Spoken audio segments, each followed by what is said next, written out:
چلے بھی آج کا اگلا سوال ہے کہ آج کل یوٹیوب پر مشہور عالمی شہرت یافتہ مبلغہ ڈاکٹر فرحت ہاشمی صاحبہ کی عجیب و غریب ویڈیوز جو سیکس سے متعلق عنوانات پر مشتمل ہیں خوب اپلوڈ ہو رہی ہیں۔ کیا اسلام میں ایسے موضوعات کی اس طریقے سے بیہودہ قسم کے تھمبنیل بنا کر تشہیر کرنا دین کی خدمت ہے؟ پلیز رہنمائی فرما دیں، شکریہ۔ کوئی خدمت نہیں ہے۔ سب سے پہلے میں کلیئر کر دوں کہ ڈاکٹر فرحت ہاشمی صاحبہ جو ہیں، میں انہیں ون مین آرمی سمجھتا ہوں۔ مولانا مودودی رحمہ اللہ تعالیٰ کی دو زندہ کرامتیں قیامت تک کے لیے ہیں، نمبر 1 ڈاکٹر اسرار اور نمبر 2 ڈاکٹر فرحت ہاشمی، کیونکہ ان کے جو والد تھے ڈاکٹر فرحت ہاشمی کے، وہ جماعت اسلامی کے سرگودہ کے امیر تھے، یہ انہوں نے ان کی تربیت کی، اور ڈاکٹر اسرار صاحب تو ڈائریکٹ شاگرد تھے اور دونوں نے قرآن کے حوالے سے بہت خدمت کی ہے۔ اور ڈاکٹر صاحب تو فوت ہو چکے رحمہ اللہ تعالیٰ، ڈاکٹر فرحت ہاشمی زندہ ہیں، اور میں یہ ان کی سٹوڈنٹس جو ہیں، کیونکہ ان کی کئی سٹوڈنٹس جو ہیں ہماری ویڈیوز کے ساتھ بھی ایفیلیٹڈ ہیں اس اعتبار سے، تو میں یعنی ان سے بھی ریکویسٹ کروں گا کہ خدا کے لیے آپ اپنی ٹیچر کا جو یہ مذاق بنوا رہی ہیں اس وقت، اور جس قسم کی ان کی اگر وہ ویڈیوز ایک نجی محفل میں تھیں اور وہ عجیب و غریب ٹاپک سے ریلیٹڈ تھیں، وہ یہ نہیں تھی کہ اس کو آپ یوٹیوب کے اوپر چڑھا دیں۔ میں یہ نہیں کہتا کہ سیکس کے اوپر ڈسکشن کرنا حرام ہے۔ میں نے ایک لیکچر ریکارڈ کرایا ہے مسئلہ 155 سیکس کے اوپر، اس کے 2 کلپ ہیں، ٹوٹل 2 کلپ جو اپلوڈڈ ہیں یوٹیوب کے اوپر، اور اس کے بعد میں نے چیپٹر کلوز کر دیا، اور اس میں بھی یہ والی باتیں عجیب و غریب تھمبنیل، میں نے یہ ویڈیوز دیکھی نہیں ہے، مجھے غصہ ہی اتنا آیا، لیکن تھمبنیل کے اوپر جو کچھ لکھا ہوتا ہے یہ تو مطلب کئی شادی شدہ لوگوں کے ذہن میں بھی یہ باتیں نہیں آتی ہیں۔ تو یہ جو ویڈیوز ہیں ان کے اندر جو تھمبنیلز جس قسم کے چڑھائے ہوئے ہیں لوگوں نے، اس کے اندر جو کچھ ہے نا، اللہ معافی دے، میں نے تو نہیں دیکھا، لیکن اس کی جو اردو لکھی ہوئی ہے نا، وہی مجبور کرتی ہے کہ یار اس کو ہاتھ نہ ڈالا جائے۔ پھر مجھے تھا کہ شاید تھمبنیل غلط ہو، اندر بات ٹھیک ہو، کوئی مہذب انداز میں ہوئی ہو، یا ٹاپک اس طریقے سے نہ ہو، لیکن جن لوگوں نے دیکھا ہے میں نے پھر ان سے کنفرم کیا تو انہوں نے کہا نہیں جی اندر تو بہت کچھ ہی بیان ہوا ہے، اس میں ڈاکٹر صاحبہ کا کوئی قصور نہیں ہے، انہوں نے ایک نجی محفل میں کیا۔ اور آپ کو یہ میں بتاؤں، یہ جو آپ کو ویڈیوز دکھا رہے ہیں نا، یہ ویڈیوز کسی اور جگہ سے اٹھائی ہوئی ہیں، یہ ان کی آڈیوز ہیں جو چلاتے ہیں۔ اب چونکہ انہوں نے تو کیا ہوا نقاب، ہونٹ ہلتے نظر نہیں آ رہے، آپ ان کو ذرا گفتگو کبھی اور لیکچر میں بھی سنیں نا، کئی لیکچرز انہوں نے، چونکہ ان کی پرانے ویڈیوز ریکارڈ نہیں ہوتی تھی، وہ پسند نہیں کرتی تھی اس کو، صرف آڈیو ریکارڈنگ کرتی تھی، بعد میں ان کو پتا چلا کہ یہ تو ماڈ ہے۔ اب وہ آپ کو پتہ ہے پردے کی اتنی پابند ہے ماشاءاللہ، وہ اپنی سٹوڈنٹس میں بھی کبھی انہوں نے نقاب نہیں اتارا، ان کی سٹوڈنٹ سے پوچھیں انہوں نے بھی ان کا چہرہ نہیں دیکھا ہوا، اتنی سٹرکٹ ہیں وہ پردے میں۔ تو حالانکہ ابھی وہ ان کی عمر آلموسٹ 65 کے قریب ہے، ایجڈ ہیں، تو ابھی بھی وہ اس طرح نقاب کر کے آتی ہیں۔ اب وہ بعض ویڈیوز آپ ان کی دیکھیں تو آپ کو ان کے ایکسپریشن سے لگے گا کہ جو وہ بول رہی ہیں نا، ان کے ہاتھ اور وہ سر کے انداز اس کے سپورٹیو نہیں ہے، وہ اس لیے کہ وہ انہوں نے کسی اور چیز کی ویڈیو اٹھائی ہوتی ہے، پیچھے آڈیو فٹ کر دیتے ہیں۔ اس کا فائدہ یہ ہوتا ہے نا، سننے والے کی کنسنٹریشن لوز نہیں ہوتی۔ اگر خالی آڈیو چل رہی ہو، آڈیو ان کی، اور صرف ایک سٹل سی پکچر ہو تو لوگ بور ہو جاتے ہیں۔ اس میں ذرا اٹینٹو بندہ بیٹھتا ہے کہ سامنے بیٹھا ہوا ہے۔ ڈاکٹر اسرار کی اب آڈیو اور ویڈیو میں کتنا فرق ہے۔ طارق جمیل صاحب کا آپ ایکسپریشنز دیکھیں بولنے کے، اس کو آڈیو میں لے جائیں اور ویڈیو میں دیکھیں، آپ کو فرق نظر آئے گا۔ تو کیونکہ یہ باڈی لینگویج بڑا اثر دکھاتی ہے، تو وہ کئی ان کی آڈیوز پرانی ہیں جو ان کی ویڈیوز کے ساتھ صرف وہ ایک ڈبنگ کے طور پر وہ سامنے پریزنٹ کر دیتے ہیں۔ جو کوئی نجی پروگرام تھا، وہ صرف وہ کیسٹیں ریکارڈ جب ہوئی تھی، وہ صرف فیمیلز کو دینے کے لیے تھی جو بالغاں ہیں، جن کے ساتھ ریلیٹڈ ہے، اس کے لیے نہیں تھی کہ یوٹیوب پہ چڑھا کے تو اس طرح ایک یعنی طوفان کھڑا کر دیا جاتا۔ اور ابھی بھی یہ آپ دیکھیں ان کی ویڈیوز ان کے آفیشیل چینل سے نہیں چڑھ رہی ہیں، یہ ان کی سٹوڈنٹس نے جو کمائی کے لیے چینل بنائے ہوئے ہیں، اس لیے کہ ان کو مونیٹائز کیا ہوا ہے، اور مونیٹائزیشن بھی بےہودگی والی مونیٹائزیشن ہے، اس کے اوپر ویڈیو اشتہارات بھی انہوں نے لگائے ہوئے ہیں کمائی کے لیے۔ این ممکن ہے یہ ان کے اسٹوڈنٹ نہ بھی ہو، کوئی اور ہو۔ اس میں اب آفیشلی جو ان کا یوٹیوب کا چینل ہے نا، جو ان کے نام کے اوپر رجسٹرڈ ہے، ویریفائڈ ہے، اس کے تھرو یہ یوٹیوب کو کمپلین کر کے اس قسم کے جو ویڈیو والے چینلز ہیں ان کو کاپی رائٹ کلیم کر سکتی ہیں۔ یہ ان کی سوشل میڈیا کی ٹیم کی ذمہ داری ہے۔ پہلے وارننگ دے، میں نہیں کہتا کہ بھئی یہ والی اتار دو دوسری والی چڑھاؤ، وہ تو عجیب و غریب ٹاپکس ہیں۔ اب اسلام کا تو مزاج ہی نہیں ہے کہ آپ نے ان چیزوں کو پبلکلی ڈسکس کرنا ہے۔ قرآن آپ دیکھیں، قرآن میں، پورے قرآن میں کسی عورت کا نام نہیں ہے سوائے ایک کے، سیدہ مریم کے، اور ان کا نام بھی ان کی وجہ سے نہیں آیا، ان کے بیٹے عیسی ابن مریم، کیونکہ ان کے اوپر تہمت لگی تھی۔ حضرت عیسیٰ علیہ السلام کی پیدائش ایک معجزانہ پیدائش تھی، اللہ تعالیٰ نے اس کو اللہ نے نشانی کے طور پہ دنیا میں بھیجا، عیسیٰ اور ان کی والدہ کو نشانی بنایا معجزانہ طور پہ ان کی پیدائش کی وجہ سے، تو اس کی وجہ سے ان کا نام لینا پڑا مجبوراً۔ باقی پورے قرآن کے اندر عورت کا نام بھی نہیں ہے۔ ہمیشہ آئے گا امرات لوط، امرات نوح، نوح کی عورت، لوط کی عورت۔ تخت بلقیس کا واقعہ آیا ہے، کہیں بلقیس کا نام نہیں آیا، ایک عورت جو ان پہ حکمرانی کرتی تھی۔ کوئی، یعنی قرآن حکیم پورے میں آپ کو سیدہ مریم کے سوا کسی کا نام نہیں ملے گا۔ ایک مزاج ہے قرآن کا۔ ایون میاں بیوی کے ریلیشن شپ کا بھی ذکر ہے، وہ بھی اتنے کنٹرول الفاظ کے اندر کہ ایک عام آدمی تو ویسے ہی اس میں سے گزر جائے، تاکہ کوئی ایسی گفتگو نہ ہو جو حیا سوز ہو۔ اس چیز کا خیال رکھا گیا احادیث کے اندر بھی۔ باقی رہ گئے واقعات یا کمزور روایتیں، ان کی ذمہ داری تو نہیں ہے۔ اور اگر کوئی سمجھتا ہے کہ یہ کوئی دین کی خدمت ہے اس طرح کے ٹاپکس کو ڈسکس کرنا، یہ جن لوگوں سے ریلیٹڈ ٹاپکس ہیں نا، وہ ان کے لیے کتابیں اویلیبل ہیں، وہ پڑھ لیں گے۔ موٹی سی بات کریں، آپ اتنی باریکیاں اس لیول کی ڈسکس کر کے ان کو نیٹ کے اوپر چڑھانا، یہ بہت زیادہ ظلم ہے۔ اس کی وجہ سے ڈاکٹر فرحت ہاشمی جو ہیں ان کو بھی لوگ گالم گلوچ کر رہے ہیں۔ کئی لوگوں نے ان کے خلاف بھی کلپ چڑھائے ہوئے ہیں کہ یہ عورت جو ہے وہ قرآن کا نام لے کے کھڑی ہوئی تھی اور اب یہ کیا کر رہی ہیں، حالانکہ اس میں ان کا قصور نہیں ہے۔ اس عورت نے تو قربانی دی ہے۔ آلموسٹ 1992 میں یہ اسلامی یونیورسٹی میں اسلامک ڈپارٹمنٹ کی ہیڈ تھی، پی ایچ ڈی کی ہوئی ہے۔ ان کا فائنل ایئر کا تھیسس جو ہے وہ شیخ ناصر الدین البانی کے پاس ہے، محدث اعظم سعودیہ کے جو رہے، پھر وہاں سے بھی نکال دیے گئے تھے، بل وہ بہت بڑے عالم دین ہیں۔ آج بھی ام القریٰ کے اندر مدینہ یونیورسٹی میں ان کے اسٹوڈنٹس ہیں۔ تو اتنے بڑے عالم دین کی اسٹوڈنٹ ہیں۔ 1992 میں انہوں نے اپنی پوسٹ ریزائن کر دی کہ بھئی یہاں آئی تھی بڑے شوق سے کہ میں اسلامی یونیورسٹی میں کوئی دین کا کام کروں گی، لیکن ان کو اندازہ ہوا کہ یہ دین کا کام اس طریقے سے نہیں ہوتا، تو انہوں نے پھر اپنا سیٹ اپ بنایا۔ پھر اللہ نے مدد کر دی کہ ان کی ایک اسٹوڈنٹ تھی جو ہمارے ایکس پریزیڈنٹ تھے فاروق لغاری، ان کی وہ وائف ان کی اسٹوڈنٹ تھی۔ ان کی وجہ سے انہیں جو ہے نا وہ H11 کے اندر ایک پلاٹ مل گیا سرکاری، وہاں پہ انہوں نے اپنا الہدا انٹرنیشنل کا مرکز قائم کر لیا۔ تو ہمارے آفس کے قریب ہی ہے، وہ اسلامی یونیورسٹی بھی وہاں سے قریب ہے۔ تو میں نے کافی دفعہ وہاں جمعہ پڑھا۔ ان کے جو ہسبینڈ ہیں ڈاکٹر ادریس زبیر یا زبیر ادریس، آگے پیچھے ہو سکتا ہے، یہ دونوں نام ان کے نام کے اندر آتے ہیں۔ تو بڑے ڈیسنٹ آدمی ہیں، ان سے بھی میری ملاقات ہے۔ اپنی گزارشات ان کے سامنے میں رکھتا بھی رہتا ہوں، بڑی محبت کرتے ہیں۔ تو یہ بھی مطلب چیزیں اب ان کے اسٹوڈنٹس کو دیکھنی چاہیے کہ وہ یہ کیا کر رہی ہیں، اس وقت اپنے استاد کو بدنام کر رہی ہیں۔ میں ڈاکٹر فرحت ہاشمی نے تو یہ نہیں کہا کہ اس طریقے سے اس کو نیٹ پہ پھیلا دیا جائے۔ ہاں اگر ان کے آفیشیل چینل پہ یہ ہو رہا ہوتا تو میں کہتا کہ ان کی مرضی سے ہو رہا ہے۔ اب بعض اوقات لوگ اس چیز سے واقف بھی نہیں ہوتے جو سوشل میڈیا کو نہیں دیکھتے۔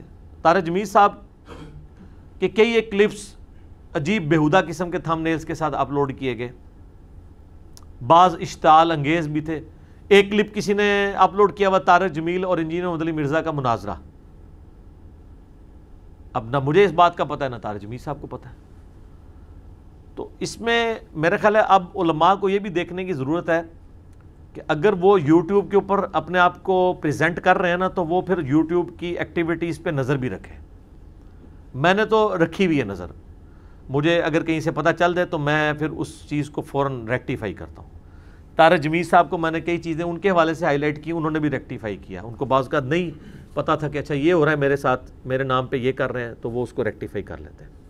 اس طرح ڈاکٹر فرحت ہاشمی تک بھی یہ ویڈیو ان کے اسٹوڈنٹس تک پہنچے, جو بھی ان تک پہنچا دے کہ جی یہ اپنے اس ایٹیچیوڈ کو جو آپ کی اسٹوڈنٹس کر رہی ہیں نا ان کی اوپر گرفت کریں اور یہ فوراً سے پہلے ان ویڈیوز کو ڈیلیٹ کریں. کوئی ضرورت ہی نہیں ہے, یہ کوئی دین کی خدمت نہیں ہے کہ آپ پھر ایک ہی طرح کے سیکس سے ریلیٹڈ عنوانات کے اوپر بے شمار ویڈیو, یعنی اگر تو ہونا موضوع بدل کے ہو, ایک ہی لکیر پیٹی جا رہی ہے مختلف انداز کے ساتھ, تو اس سے تو پھر دیندار لوگ یعنی جو ہے وہ بدنام ہی ہوں گے نا, اور لوگ یہی کہیں گے کہ دین جو ہے وہ انہی چیزوں کے گرد گھومنے کا نام ہے. حالانکہ اسلام کا ایک سیکس ڈسپلن ہے.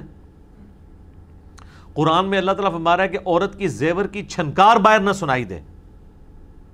تو اس مزاج کے اندر عورتوں سے ریلیٹڈ اس لیول کی گفتگو کیا اللہ تعالیٰ چاہے گا کہ وہ گھر سے باہر کیا یوٹیوب کے اوپر پوری دنیا میں پہنچ جائے؟ مزاج میں نہیں بیٹھتی. لیکن آپ اجتہاد بھی کریں تو اجتہاد میں نہیں بیٹھتی چیز. ایون آپ دیکھیں قرآن پاک میں نبی علیہ السلام کی بیویوں کو کہا گیا کہ آپ نے بھی پردے میں گفتگو کرنی ہے سورۃ الاحزاب میں, اور لجاجت کے ساتھ گفتگو نہیں کرنی کہ کوئی بدنیتی کے ساتھ آیا ہے تو اس کے دل جو ہے وہ برائی کی طرف آمادہ ہو, دل کا روگ جو ہے وہ ایگزیکیوٹ ہو جائے. حالانکہ جو باہر آیا ہوگا حضور کا صحابی ہے نا, وہ اپنے نبی کی بیوی کو ماں کی حیثیت سے ہی دیکھ رہا ہے نا, النبی اولیٰ بالمؤمنین من انفسہم وازواجہم امہاتہم. اس کے باوجود کہا جا رہا ہے کہ ماں تو ضرور ہے لیکن ہے نا محرم ہے. وہ خیال رکھنا ہے. تو اگر نبی کی بیوی کے ساتھ ایک عام مومن کا یہ ریلیشن شپ ہے کہ وہ بیوی اپنی اس بچے کے ساتھ یا بچی کے ساتھ اس طریقے سے گفتگو نہیں کر سکتی, تو باقی لوگ کس چکر میں آتے ہیں؟ اب ڈاکٹر فرحت ہاشمی صاحبہ کا جو بولنے کا سٹائل ہے نا, وہ سٹائل ہے کہ اس سٹائل کے ساتھ کسی مرد کو مخاطب کرنا قرآن کی روح سے یہ حرام ہے. کیونکہ مرد کے ساتھ مخاطب کرتے ہوئے عورت نے غصے کا رویہ اڈاپٹ کرنا ہے, لچھے دار گفتگو نہ ہو. میں یہ نہیں کہہ رہا کہ ان کی گفتگو لچھے دار ہے, لیکن وہ جس سٹائل میں بولتی ہیں وہ سٹائل ایک مرد کے سننے والا نہیں. اس لیے میں نے کئی ان کی اسٹوڈنٹس ناراض بھی ہوئی کہ جی وہ ڈاکٹر فرحت ہاشمی کہ یہ کہتا ہے لیکچر مردوں کو نہیں سننے چاہیے. میں نے قطعاً یہ اس اعتبار سے نہیں کہا تھا کہ وہ گمراہی پھیلا رہی ہیں جس طرح علماء دیوبند نے فتوے دیے ہیں.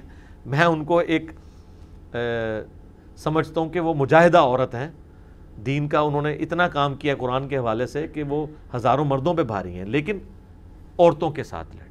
مرد کو سننے کا شوق ہے تو میں مشورہ دوں گا کہ ڈاکٹر اسرار صاحب کو سنیں, بلکہ میں ان کی اسٹوڈنٹ سے بھی کہوں گا کہ وہ بھی ڈاکٹر اسرار صاحب کو سنیں. ڈاکٹر فرحت ہاشمی نے جتنی قرآن کی تفسیر ریکارڈ کروائی ہے وہ اس کا جو موڈ ہے وہ ڈیفرنٹ ہے. ڈاکٹر اسرار صاحب نے قرآن کو اس طرح پریزنٹ کیا ہے جس انقلابی دعوت کے ساتھ وہ دنیا میں آیا ہے. لنگوسٹک کے اوپر انہوں نے بحث نہیں کی ہے. ڈاکٹر فرحت ہاشمی تو اس کی عربک لنگوسٹک اور معاشرتی پہلوؤں کے اوپر نظر ان کی کافی گہری ہے, لیکن ڈاکٹر اسرار صاحب جس طریقے سے اسے پریزنٹ کرتے ہیں میرا خیال نہیں کسی اور شخص نے اس طریقے سے قرآن کو پریزنٹ کیا ہو. تو وہ مرد ان کو دیکھیں, ان کی ویڈیوز سے استفادہ کریں. تو یہ میں ریکویسٹ کروں گا جی فوراً سے پہلے یہ ویڈیوز ریموو کی جائیں, ان کے تھم نیز ریموو کر کے, بلکہ یہ ویڈیوز ان ٹاپکس پہ اس طریقے سے اپلوڈ ہونی نہیں چاہیے. اکا دکا آپ ایک جنرل کوئی ویڈیو مرد و عورت کے جو رہن سہن کے معاملات ہیں اس کے اوپر کر دیں, اور اس میں بھی گفتگو کو ایک دفعہ دیکھ لیں کہ وہ گفتگو ایسی ہے کہ پبلکلی وہ یوٹیوب کے اوپر چڑھے. کیونکہ دین کے نام کے اوپر چھوٹے بچے بھی اگر وہ ویڈیوز کو کلک کریں گے تو ان کو بھی وہ تجسس پیدا ہوگا. تو یہ تو پھر اسلام کے مزاج میں نہیں بیٹھتی جی بات, چاہے کسی کو بری لگے, لیکن میں ان کے ساتھ یہ خیر خواہی کر رہا ہوں. مطلب یہ بات اگر کوئی ایسا شخص کرے کہ جو ڈاکٹر فرحت ہاشمی کو گمراہ سمجھتا ہو, پھر تو آپ اس کی بات کو پھینک دیں. جو ان کے لیے اتنے تعریفی کلمات بولتا ہو, ان کی دل سے عزت کرتا ہو, ان کو پروموٹ کرتا ہو، اگر وہ یہ لجاجت کے ساتھ ان کی بارگاہ میں یہ عرض کر رہا ہے تو ان کو یعنی اس کے اوپر برا نہیں منانا چاہیے، خوشی محسوس کرنی چاہیے۔ میں آپ کو تحدیث نعمت کے طور پہ بتاتا ہوں، جب مولانا طارق جمیل صاحب کو میں نے پہلی دفعہ ہائی لائٹ کیا کہ آپ کے چینل کے اوپر اس طرح بیہودہ اشتہار چل رہے ہیں، تو انہوں نے جو کچھ فون پہ الفاظ بولے اس میں سے کئی تو میں یعنی اس کو سکپ کر دیتا ہوں، وہ بالکل ایسے ہوں گے کہ وہ میں نہیں سمجھتا کہ میں وہ پبلکلی بیان کروں اپنی تعریف کے پڑھ۔ بل ایک جملہ انہوں نے بولا کہ بیٹا تم نے میری آخرت بچا لی ہے، مجھے نہیں پتہ یہ کچھ ہو رہا تھا۔ تو اس طریقے سے جو بڑے بندے ہوتے ہیں جب ان کو بتایا جاتا ہے کہ ان کے نام کے اوپر لوگ کیا کر رہے ہیں تو وہ فوراً اس طرح کی چیزوں کا ایکشن لیتے ہیں، اور جو ریمیڈی کرنے والی ہوتی ہے وہ کر لیتے ہیں۔ اگر نہیں کرنی ہے تو کچھ عرصے بعد پھر آپ دیکھیں گے اس کے نیگیٹو رزلٹ بھی آنا شروع ہو جائیں گے۔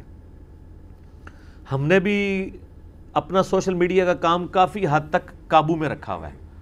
مور دین 90% چینلز ایسے ہیں جن کے موبائل نمبر میں نے حاصل کیے ہیں، میں ان کے ساتھ کانٹیکٹ میں ہوتا ہوں، میں فوراً ان کو بتاتا ہوں کہ یہ تم لوگوں نے غلط کیا ہے، اس کو ایسے نہ کرو، اس کو یوں کرو۔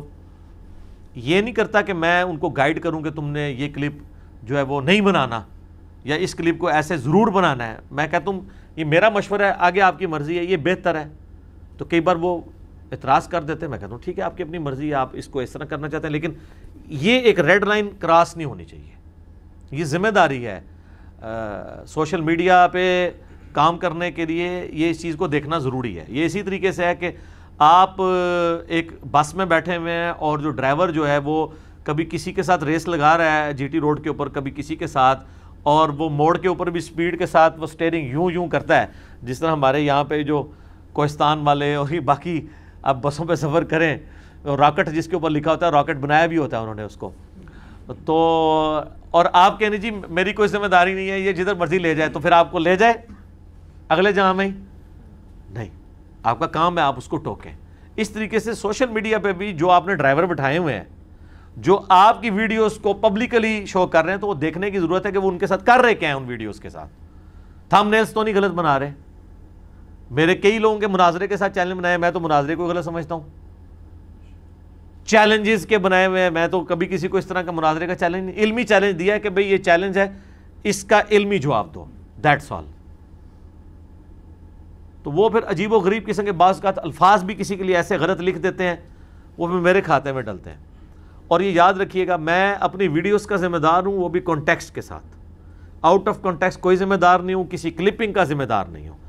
جو لوگ چاہے ہمارے اسٹوڈنٹس ہوں یا کوئی اور لوگ ہوں، میری ویڈیوز کو کٹنگ کر کے مس یوز کر رہے ہیں، وہ اللہ تعالیٰ کی بارگاہ میں مجرم ہے۔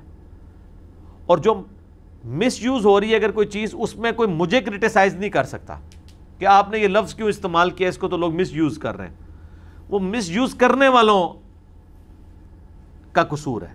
یہ تو معاذ اللہ اسی طریقے سے ہے کہ کوئی کسی کے دل میں یہ وسوسہ ہے کہ نہ نبی علیہ السلام 11 شادیاں کرتے اور نہ کافر اعتراض کرتا، یہ تو غلط ہے۔ اس طریقے سے جو بات دین کے اندر آئی ہے وہ تو میں نے بیان کرنی ہے۔ اب آپ کہیں اس کو یوں بیان نہیں ہونا چاہیے تھا، کیونکہ وہ لوگ اس کو اس طریقے سے لیتے ہیں، یا آپ کے علماء نے جو کام ڈالا ہے میں اس کو ہائی لائٹ کرتا ہوں اس لیے کہ مجھے ایک بڑی کاز کے لیے چھوٹا آپریشن کرنا پڑتا ہے، نشتر چلانا پڑتا ہے نا، بائی پاس کے لیے گرائنڈر چلانا پڑتا ہے تاکہ آپ کی جان بچائی جائے۔ اب آپ کہنے جی گرائنڈر چلائے بغیر بائی پاس ہو جائے تو یہ ممکن نہیں ہے۔ اسی طریقے سے جو امت میں گمراہیاں پھیلی ہوئی ہیں ان کی ریمیڈی کرنے کے لیے بعض اوقات آپ کو پرانے بزرگ، چلے بزرگوں کو نہ کہ ان کی کتابوں کے اوپر گرائنڈر چلانے پڑتے ہیں اور بتانا پڑتا ہے کہ بھائی یہ انہوں نے یہ غلط کہا ہے، یہ اس طرح نہیں، یہ ایسے ہے، تو اس کو آپ دلیل کے طور پہ نہ پیش کریں۔ مجھے قادیانیت کے رد کے اوپر چشتی رسول اللہ، اشرف علی رسول اللہ کا کنڈیم کرنا پڑا، کیونکہ وہ اس چیز کی پلی لے رہے تھے۔ یہ کہتے ہیں جی آپ ہمیں بدنام کر رہے ہیں، تو میں ان کو بار بار کہتا ہوں کہ آپ بدنامی ختم کریں، فوراً سے پہلے کتابوں سے نکال دیں یا ایک ویڈیو بنا دیں کہ آفیشلی ہم دستبردار ہوتے ہیں، اگلے دن نہیں اسی وقت ہی میں اپنی والی ویڈیو ڈیلیٹ کرا دوں گا۔ آپ کو میری ویڈیو سے تکلیف ہے آپ کریں اور آپ کی ویڈیو چڑھا دوں گا۔ ہاں یہ نہیں ہے کہ آپ بند کمرے میں رجوع کریں گے، نہ، وہ ویڈیو پھر چڑھے گی، اور جب وہ ویڈیو چڑھے گی تو اگر جو میری اپنی ویڈیو نے مجھے جو نفع دیا اس سے 1000 گنا مجھے اس ویڈیو سے نفع ملے گا۔ لوگ کہیں کہ لو جی انجینئر صاحب کا مقدمہ قبول ہو گیا۔ الٹیمیٹلی انہوں نے بھی جو ہے وہ فتح مکہ کے بعد معافی مانگ کے سی لیکن حق بات قبول کر لی ہے، تو اب ان کے اوپر وہ چیز بولی جا سکتی ہے، تو یہ اس لیے بھی نہیں کر رہے ہوتے، پتہ ان کو بھی ہوتا ہے کہ یہ بات غلط ہے۔ تو آؤٹ آف کانٹیکسٹ بعض اوقات کوئی مزاج میں نے جملہ ایسا بولا ہے، اس کو اس طریقے سے اس کے کانٹیکسٹ میں دیکھنا چاہیے۔ آپ کسی کو کے اوپر فتویٰ لگانے کے لیے یہ چیز، اچھا اپنے بارے میں بڑے احتیاط کر رہے ہوتے ہیں۔ بار شریعت میں انہوں نے شروع میں لکھا ہے کہ اگر کسی کے جملے میں 99 مطلب کفر کے نکلتے ہوں اور ایک اسلام کا، تو مفتی پہ واجب ہے کہ وہ اس ایک کے اوپر فتویٰ دے کے اس کو بچا لے، اور یہاں کسی کی بات میں 100 کے مطلب بھی اگر صحیح نکل رہے ہوں نا تو پھر بھی کفر کا فتویٰ لگا دیتے ہیں۔ یہ ان کا کرائٹیریا ہوتا ہے۔ تو چیز کو دیکھنا چاہیے کس کانٹیکسٹ میں بات ہو رہی ہے، وہ بات آپ کی اپنی ہے یا کسی کی ہے، اس کو کس طریقے سے پریزنٹ کیا جا رہا ہے۔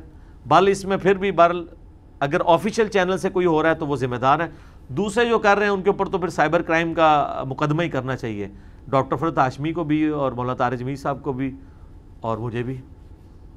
یہ بات تو ٹھیک ہے، ان کو اس طرح کھلی لگام تو نہیں ان کی چھوڑنی چاہیے۔ ٹھیک ہو گیا جی۔